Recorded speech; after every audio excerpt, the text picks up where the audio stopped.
जौना बेरा अंग्रेज जी शासन करत रहे वहाँ के तो पैदा ना भई रहनी आ वहाँ के डीएनए टेस्ट करावल जाओ तब पता चल जाई जे वहाँ के कहाँ से पैदा भइल बनी। ऐसे बेसी कुछ ना कहम, लेकिन इतना जरूर कहम जे वहाँ के डीएनए टेस्ट करावल जाओ तो शायद कहीं डीएनए में ऐसा नहीं आ जाओ जेकरा के दलाल कहतनी उहे मत आ जाओ। वैसा लोग के राजनीति छोड़ के चिरुआ भर पानी में डूब के मर जाए के चाहिए जेकर 35 साल से शासन बा, जौना शासन के सरकार के विधायक बनी आ ओकरा अपना एगो ब्लॉक पर जाके धारणा देवे के पड़ता। वैसा लोग के चिरुआ के भर पानी में डूब के मर जाए के चाहिए। BA, BCom, BSc, MA, MCom करें विश्व की सबसे बड़ी यूनिवर्सिटी इग्नू से। सॉल्व असाइनमेंट्स और गाइड बुक्स प्राप्त करें। संपर्क करें Mahakal computers, DAV PG college के पास, पंच मंदिरा मोड़ से दाहिने, सिवान। नमस्कार, हमार रोहित रवा देखतनी मैच बॉक्स।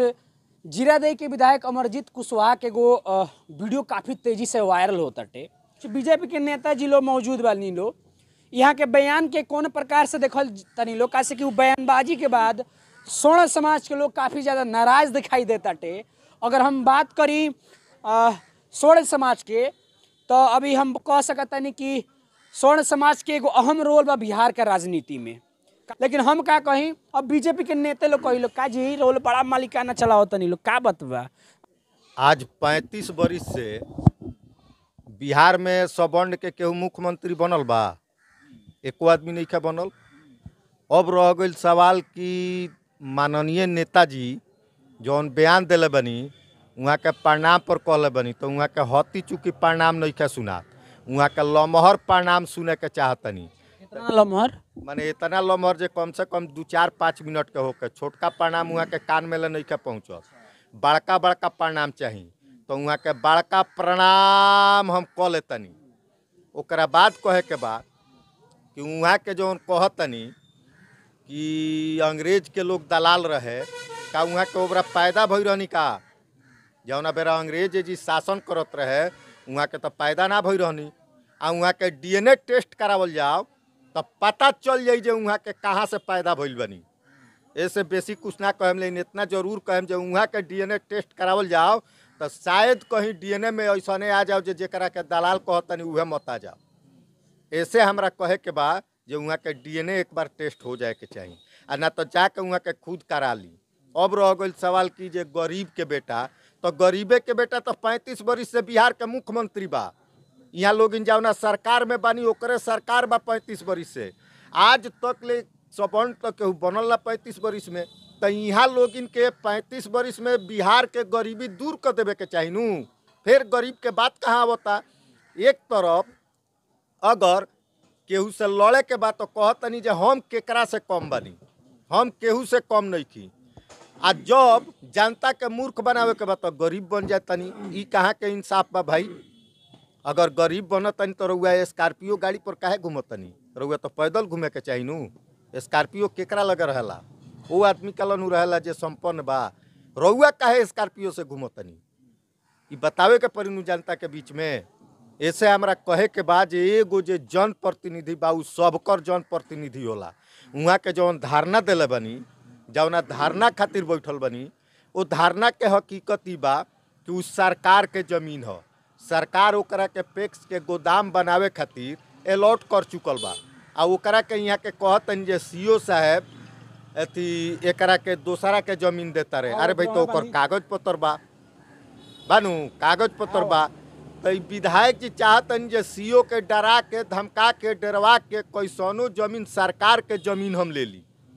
दूसर का चीज़ कि वहाँ के कहतनी कि सीओ जौन बाड़े उ गलत कैले बड़े। अरे भाई तो ओकर कागज पत्र बा। ओकरा बाद रउआ खुद सरकार में बानी, एक तरफ कहतन जे सीओ साहब पूरा बिहार हमार हो, एकर मतलब भइल जे रउआ खुद सरकार में बानी, सत्ता में बानी। आ जौना सत्ता में बानी रउआ तो चिरुआ भर पानी में डूब के मर जाए के चाही। रउआ मुँह ना देखावे के चाही कि जौना सत्ता में बानी वही सत्ता के सरकार बा, रउआ वही सत्ता में रह के एगो सीओ के खिलाफ एगो विधायक के जाके धारणा देवे के पड़ता। और औकात के तो पता लग गई। तो वहाँ के कोई स्टेटमेंट है कहतनी कि हमार बयान के गलत तरीका से दिखावल गई बटे, जेकरा बारे में हम बोलतनी वो आज भी अंग्रेजन सन के दलाली करे लो। वो हम बात ना कहम कि वो लोग भेजत रहे अंग्रेजन की यहाँ, इहो बात कहे में आइल बटे? अरे भाई अब कहे के मतलब ई बा कि हगे के मन ना माई रे हगे, हगे के मन नहीं खे माई रे हगे, ई तो इहे बयान हो गइल नू, इहे बात हो गइल नू। कह देम कुछ औरी या काल कह देम कुछ औरी, काल कह दिए जे जीभो फिसिल गई रहे। तो ऐसन ऐसन लोग के जेकर मानसिक संतुलन खराब हो गई होके, जेकरा मानसा में कुछ सोचे समझे के शक्ति ना होके, वैसन लोग के का बात करे के बा।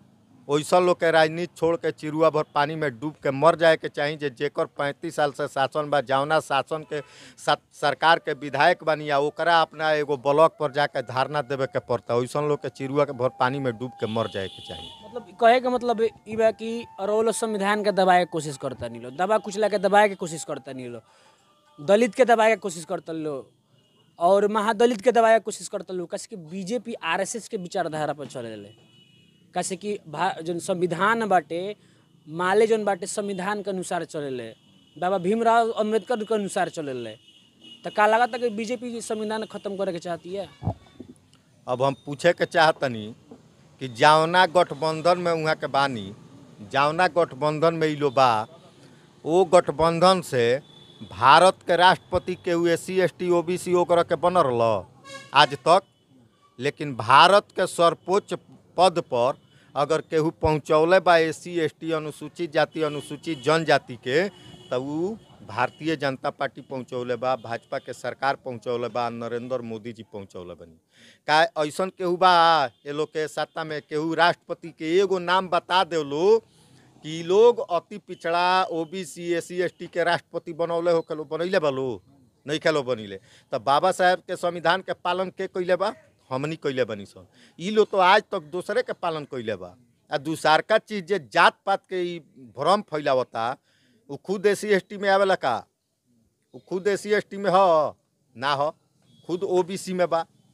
तो जात पात के ई भ्रम जे फैलावता, ई जात पात के भ्रम फैलावला से का जरूरत बा? जेकर आपन जनाधार खत्म बा, तो वहाँ के आपन जनाधार जौन बा तौन खत्म बा। एक आदमी तो सुने वाला बाड़े ना, उ जौना मीटिंग में बैठ के वहाँ के कहतनी, वो जिगिया के 80% लोग वहाँ के बयान के खिलाफ रहे कि ऐसा बयान ना बोले के चाहिए।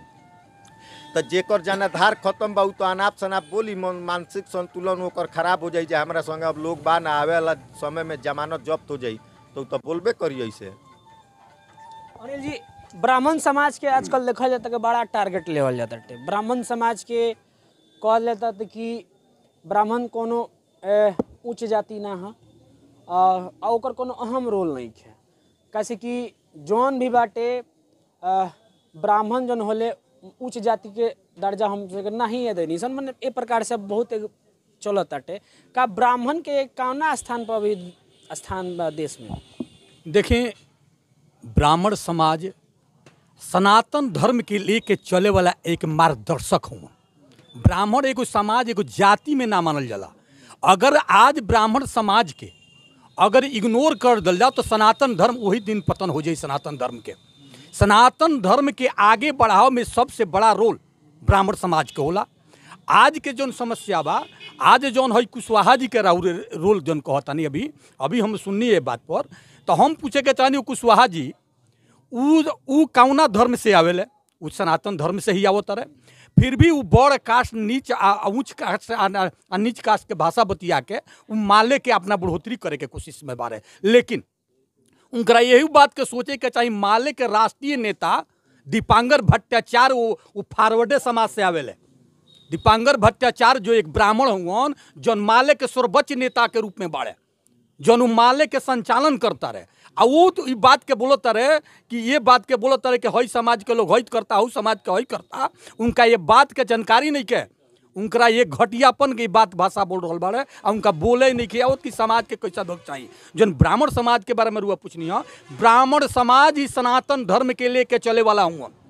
अगर ब्राह्मण समाज के आज साइड कर दल जाओ तो समझ ली कि ब्राह्मण सनातन धर्म के पतन हो जाए, आज सनातन धर्म के बर्बादी के कारगार पर पहुंच जाए। बहुत लोग कहता है कि हम सब पंडित से पूजा ना करवाएंगे। बिल्कुल, जब अगर पंडित जी के घर जाके बरसत कहते रहे कि जबरदस्ती के तू पूजा कराओ, अगर तारा पूजा नहीं कराओ के मन कर न कराओ, तू डोम से पूजा कराओ, तो हमने के कौन खराब लागता। लेकिन ब्राह्मण समाज कभी तरह के जबरदस्ती करे के कोशिश ना करी। आ ना लाठी चलावेला, लेकिन ब्रेन के मार ब्राह्मण समाज मारेला। आ ब्रेन जौन मार दी ब्राह्मण समाज ब्रेन से, तो उठ के वो आदमी पानी ना पिएले। तो ऐसे कोई भी अगर नेता अपने के कोशिश करी, लेकिन ब्राह्मण समाज अपन ब्रेन के मार मरी हैं, वो लाठी डंटा ना चली हैं, वो ब्रेन के मार के आ सारा व्यवस्था उनकर बना दी हैं। तो ब्राह्मण समाज अभी कहाँ बाटे? बीजेपी बा कि महागठबंधन बा? देखिए, ब्राह्मण समाज राष्ट्रीय हित के जे पार्टी जोन काम करेला, ओकरे साथ में ब्राह्मण समाज रहेला, वो जात में कहीं ना रहे। आज रहुआ पूरे भारत के ब्राह्मण समाज को उठा कर देखिएगा, तो जात की पार्टी नहीं है। आज ब्राह्मण समाज के लेके चले वाला, आ ये बड़ा सनातन धर्म के स्थापित करे वाला बीजेपी बा, आ राष्ट्रीय हित के काम करे वाला बीजेपी बा। बीजेपी ही एक ऐसा पार्टी बिया जो राष्ट्रीय हित के, देश के बारे में सोचतिया, देश हमारे कैसे चली ओकरा बारे में सोचतिया। एक लेके जौना दल अब राष्ट्रीय हित के बारे में सोची, ओकरे साथ में बीजेपी आज राष्ट्रीय दल में सोचतिया, एक साथ में बीजेपी के साथ में ब्राह्मण समाज बा। हमारे जौन बानी अमरजीत कुशवाहा जी, बीजेपी के नेताजी मौजूद रहनी लो, राजीव सिंह जी, उमाशंकर सिंह जी और अनिल तिवारी जी। साफ तौर पर देखनी राजनीतिक मुद्दा पर बात बैलटे, यहाँ के अपन बात रखनी है, काश कि हे प्रकार के जनप्रतिनिधि के अगर बयानबाजी आवत अटे, विधायक के बयानबाजी आवत, तो कहीं ना कहीं सीवान के राजनीति में भूचाल तो अबे करी। अभी देखी, अभी और बहुत बड़ा भूचाल फूटे वाला बाटे। तब तक बन रही मैच बॉक्स के साथ।